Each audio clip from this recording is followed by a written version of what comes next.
இப்போ நம்ம ancient Hebrew பார்த்தோம். Now we are stepping into modern Hebrew. இப்போ நம்ம மாடர்ன் ஹீப்ரூவில் நம்ம பார்க்க போகிறோம். இப்போ வந்து ஏன்ஷியன் ஹீப்ரூவில் எவ்வளோ என்ன மகிமை இருக்குது அப்படிங்கிறத நம்ம என்ன செஞ்சோம், அப்படி பிரித்து நம்ம பார்த்தோம். Now we are stepping into modern Hebrew.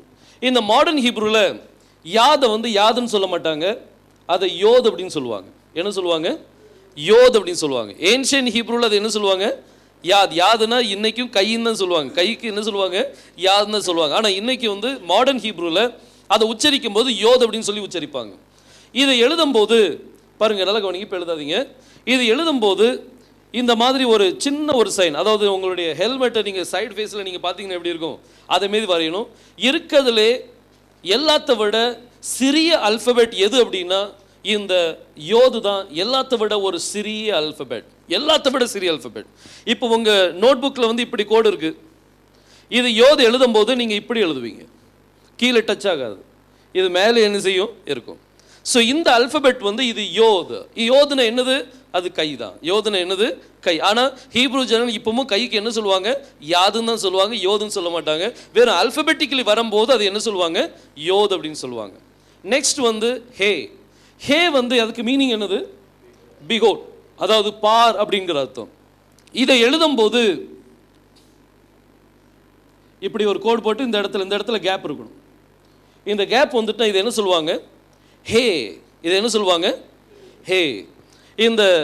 இந்த மேலே வந்து இப்படி கேப் இருக்கணும். கேப் இல்லாட்டினா மீனிங் மாறிடும். கேப் இல்லாட்டி மீனிங் என்ன செஞ்சிடும்? மாறிடும். அதனுடைய எழுத்தே மாறிடும். இந்த கேப் வந்து வரணும். பார்த்துடுங்க. யோது வந்து எல்லாத்த விட சிறிய அல்ஃபபெட். அடுத்தது என்னது? ஹே. நான் சீரியலி எக்ஸ்பிளைன் பண்ணல, ஒரு குரூப்பை வச்சு நான் உங்களுக்கு என்ன செய்கிறேன், எக்ஸ்பிளைன் பண்ணுறேன். அப்போ தான் நம்ம சீக்கிரம் என்ன செய்ய முடியும், படிக்க முடியும். அது மறக்கவே செய்யாது, உங்கள் மைண்ட்லேருந்து அது போகவே செய்யாது. பார்த்துடுங்க. அந்த மாதிரி கருத்தில் ஆணி அடித்த மாதிரி உங்கள் மனசில் என்ன செய்வார், அடித்து வச்சுருவார். அடுத்தது வந்து நேல். நேல் எப்படி எழுதுவாங்க நம்ம ஆல்ரெடி பார்த்துருக்குறோம். மாடர்னில் எப்படி எழுதுவாங்க?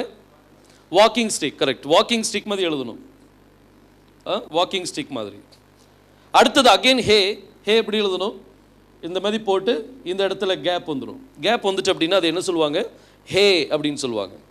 இந்த 4 அல்ஃபபெட் யோத் வந்து எல்லாத்த விட, அதாவது 22 அல்ஃபபெட்ஸ், ஹீப்ரூவில் 22 அல்ஃபபெட்ஸ் இருக்குது. இந்த 22 அல்ஃபபெட்டில் எல்லாத்த விட சிறிய அல்ஃபபெட் என்னது அப்படின்னா யோத். யோத் தான் என்னது? எல்லாத்த விட சிறிய அல்ஃபபெட். ஓகே. ஸோ யோத் ஹே வாவ் ஹே. நம்மளுடைய பிதாவினுடைய பேர் யெகோவாங்கிற பேரில் எத்தனை எழுத்து இருக்குது? 4 எழுத்து. அது என்னதுலாம்?